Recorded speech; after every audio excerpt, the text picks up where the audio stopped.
Welcome to Lingua Latina Tutorials with Mr. K, Pensvm D.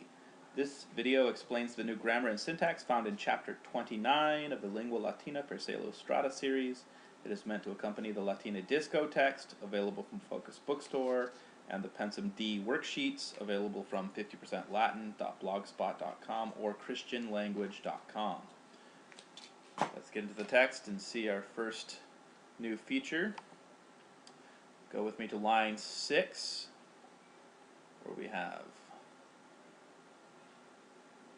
Mercatores merces suas magni aestimant, vitam nautarum parvi aestimant.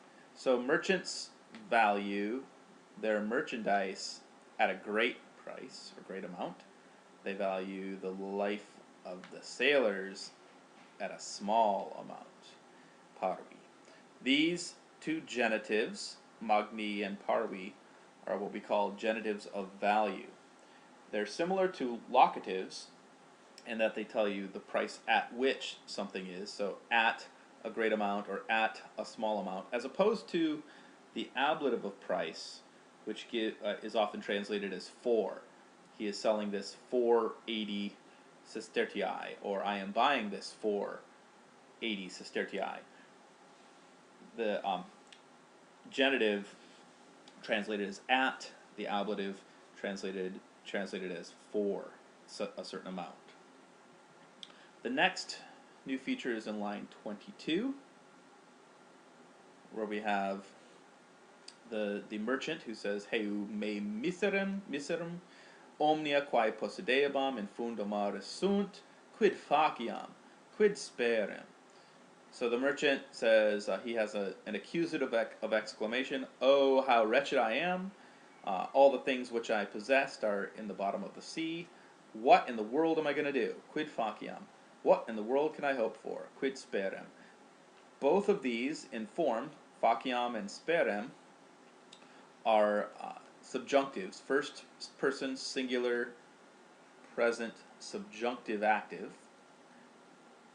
They're in a new construction that we have not seen before for the subjunctive, which is called the deliberative subjunctive. A deliberative subjunctive is where a question is asked for which there's no real answer. That's like a soliloquy where you're questioning yourself. You're talking to yourself. What am I going to do? Talking to myself. What can I possibly hope for? Talking to myself. These deliberative questions need to be distinguished from indirect questions, which you're going to also see in this chapter, where a question is asked in a sentence. There's no question mark in the sentence. It's like a reported question, like an indirect statement. Those also go into the subjunctive, but we'll see those in a little bit. In line 27, let's go down to line 27, we see nonne liberos pluris aestimas quam merces istas. Surely you value your children at more, or at a greater, at more of a price, or at more of a value than those goods of yours. Here we have another genitive of value. You've aestimas, at more of a price, or at you give more value to, is probably how we would translate that. But understand the structure of this is that you have a genitive here that's telling you at this amount. The next new feature is in line 39,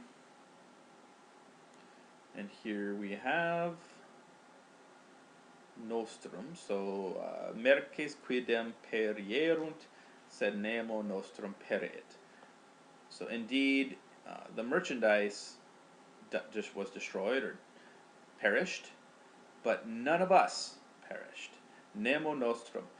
When you have a neuter pronoun like nemo, or aliquid, something, or another neuter pronoun like nullum, nothing, you often get a partitive genitive with it.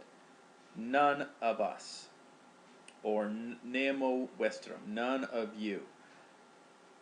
This is partitive with a neuter.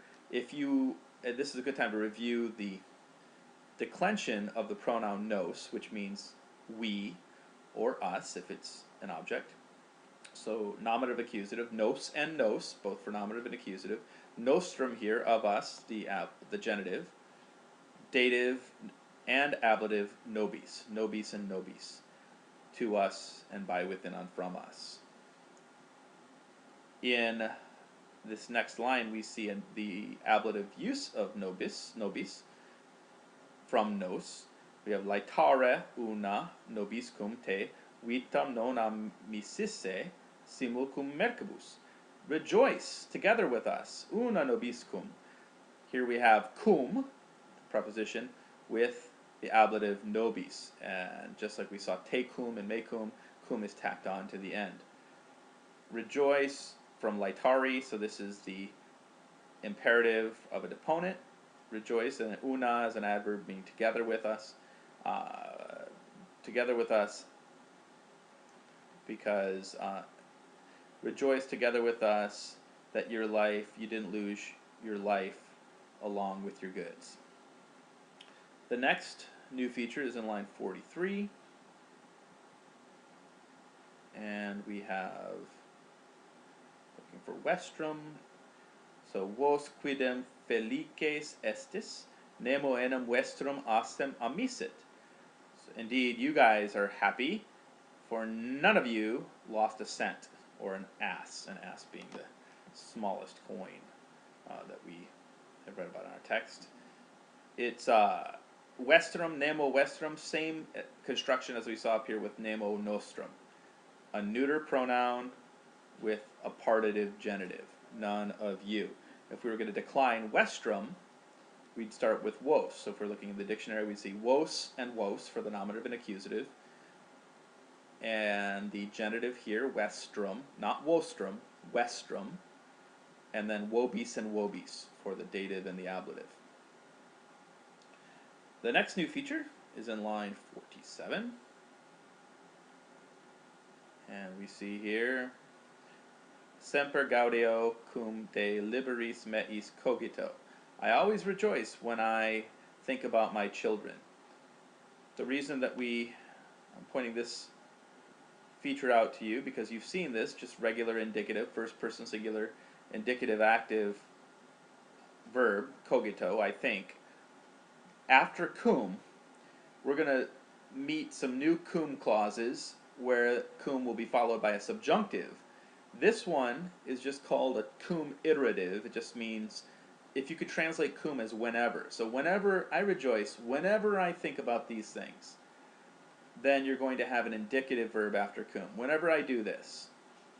But if you have cum happening in the past at the same time as something else, so not whenever, but when this happened, something else happened, then you're going to have a subjunctive after cum.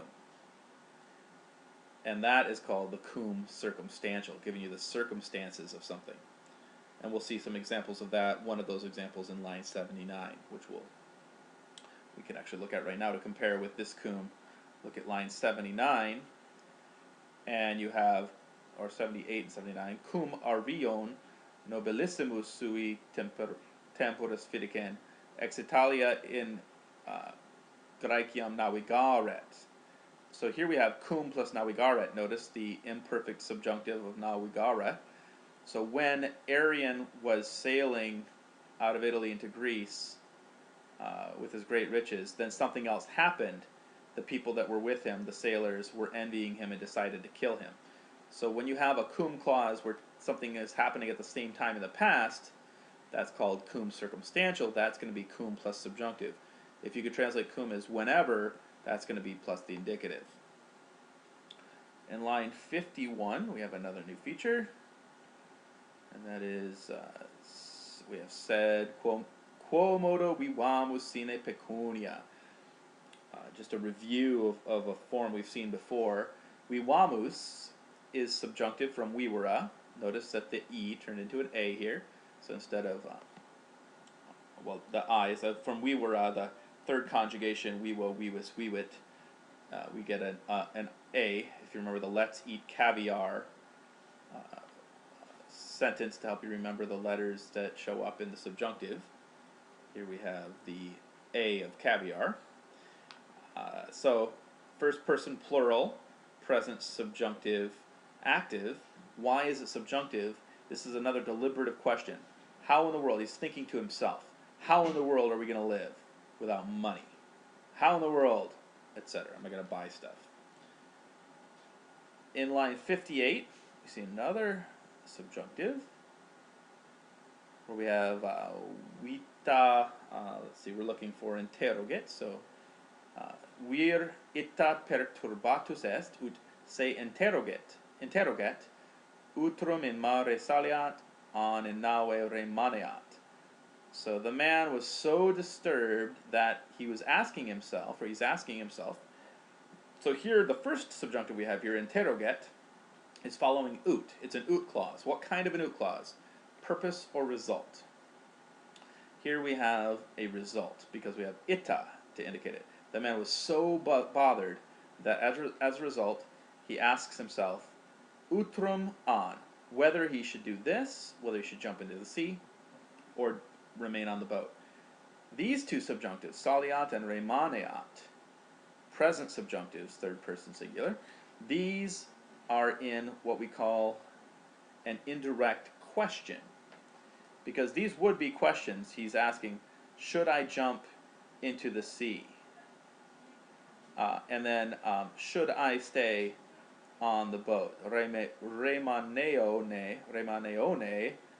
in nave. Should I stay on the boat? But when it's reported with no question mark here, what would be a question, these go into the subjunctive. These main verbs go into the subjunctive. In line 57, we also have vobiscum. We saw nobiscum earlier. We have the ablative plural of vos with cum. In line 73, we see turbarent. So so rapidi fluvii consisterent. We need to go up. So he was singing in such a way that the bestiae ferae, wild beasts, having forgotten their nature, were walking up to him, were approaching him, so that they could hear him singing. And he was singing kanebat in such a way that rapid rivers would stop, ne, so that they not disturb by their sound his song, his cantum. So we have ne here introducing turbarent. This is, ne is the same as ut ne.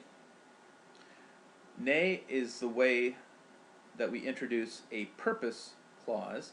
So they were stopping lest they do this, lest they disturb his song. If we had a result clause, so it was so great that he not do something, then we would have ut non. I think I may have said that wrong in an earlier chapter, that ne is only for purpose, negative purpose. Ut plus non is for a negative, the negative result clause, which we're going to see toward the end of this chapter. So this turbarent is subjunctive here in a negative purpose clause, which can be translated as lest they do something.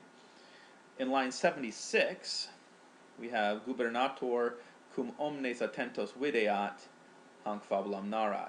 So here we have another cum clause, that the captain or helmsman, when he sees that everyone's paying attention. Notice that videat is subjunctive. It's not videt from videra, which would be our indicative. It's videat. This is the eat of let's eat caviar, the EA. So when he notices or he sees that everyone's attentive, this is one of the cum's circumstantial clauses, because this cum is happening at the same time as this narrating. So when he sees this, he does this. The next new feature is in line 89. Not too far. Where we have ibi homoteritus cum iam vitam desperaret, id unum oravit, etc. So there, the terrified man, when now he was despairing of his life, he begged this one thing that they do this. So we have another cum clause, cum desperaret. Notice that we have an imperfect subjunctive here. It's because this is another cum circumstantial clause, or a cum subjunctive clause. When he was despairing of his life, he did this. These two things happened at the same time. While this was happening, he did this. In line 106, you can see, so he rex eos interrogavit, num scirent ubi esset arion et quid faceret. So the king asked them whether they knew where Arion was and what he was doing. Notice that we have a subjunctive here, scirent, whether they knew. So this is an indirect question. Did they know? He asked them, do you guys know? And then we have other indirect questions here. Where is Arion? And what is he doing? Do you guys know those things? These, the first subjunctive, or all of these are going to be, if we were going to ask this as a direct question, like, do you know? And this is plural, right? So we're going to have a tis, skitisne. Do you guys know? Skio, skit. Do you guys know ubi est Arion? Where is Arion? Et quid facit? And what is he doing? But since we have indirect statement or indirect questions, these verbs are all in the subjunctive. And since we have a past tense verb to introduce this, interrogavit, we need to have past tense subjunctives after it. That's why we have scirent, esset, and faceret all imperfect. The next new feature is in line 110, where we have cum haec falsa narrarent, arion repente cum fidibus ornamentisque, etc.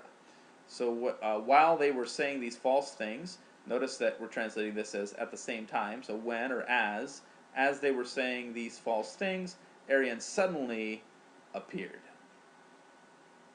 Again, a cum circumstantial clause. Things happening at the same time, so we get subjunctives after that cum.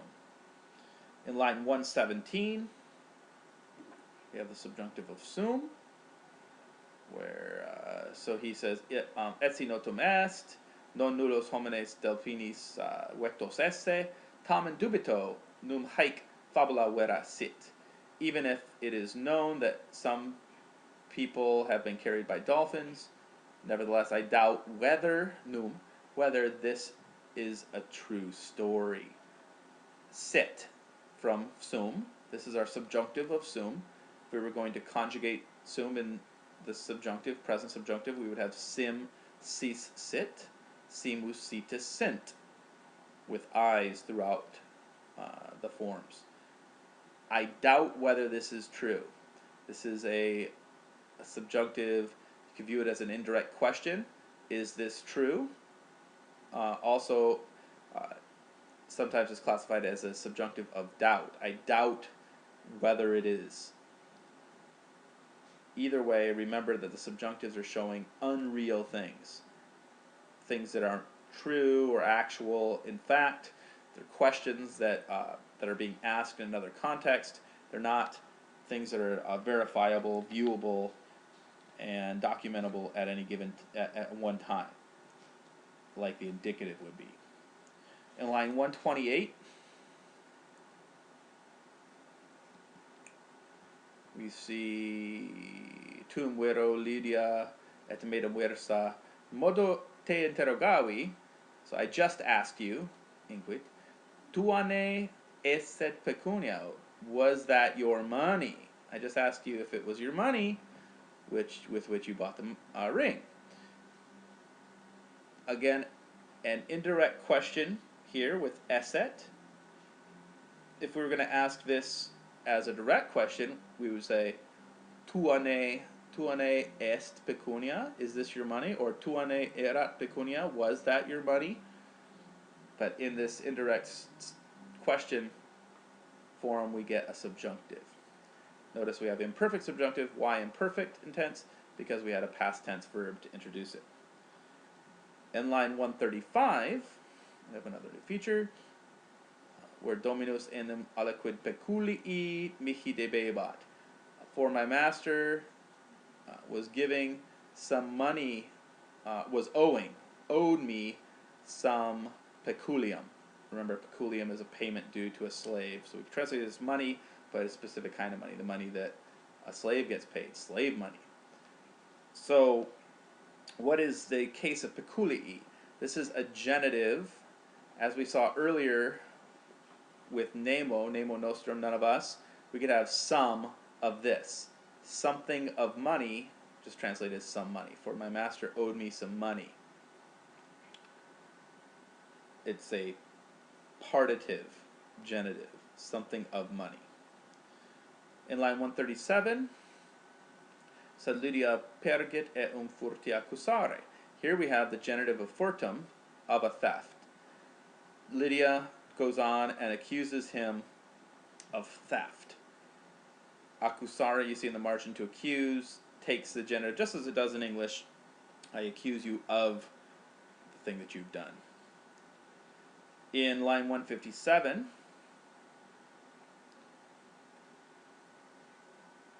we have nihil mali quam ei acciderat. So nothing bad has ever happened to him. Nothing of bad, literally. So you should recognize this form by now. We've seen it a few times before. Another partitive genitive, bad. Nothing of bad or nothing bad ever happened. The partitive often shows up with verbs or with neuter pronouns like nihil, nullum, nemo, etc. In line 157, we also see another imperfect subjunctive, canceret. He threw away the ring when he was thinking that he was too lucky. So these two things happening at the same time, threw away the ring while he was thinking this. That's why we have the subjunctive here after cum. It's a cum circumstantial clause. In line 168, we have our last new feature, and that is we have venderet.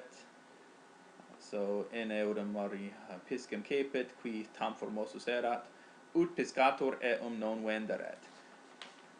So a few days later, a certain fisherman in the same sea caught a fish which was so beautiful that the fisherman didn't sell it, but gave it to the tyrant. So here we have the subjunctive venderet, third person singular, present subjunctive active, from venderet, to sell. Why is it subjunctive? We have an ut clause, ut, that he sell, but we don't have just a plain ut, we have an ut non clause. So we have a negative result clause, and notice that the negative result, which was so beautiful that as a result the fisherman did not sell it. Ut non, not ne, as I think in an earlier chapter I had said it is ut non in the result. Ne in the purpose, ut non in result clause. So those are all of the new features that we have for chapter 29. Thank you for listening.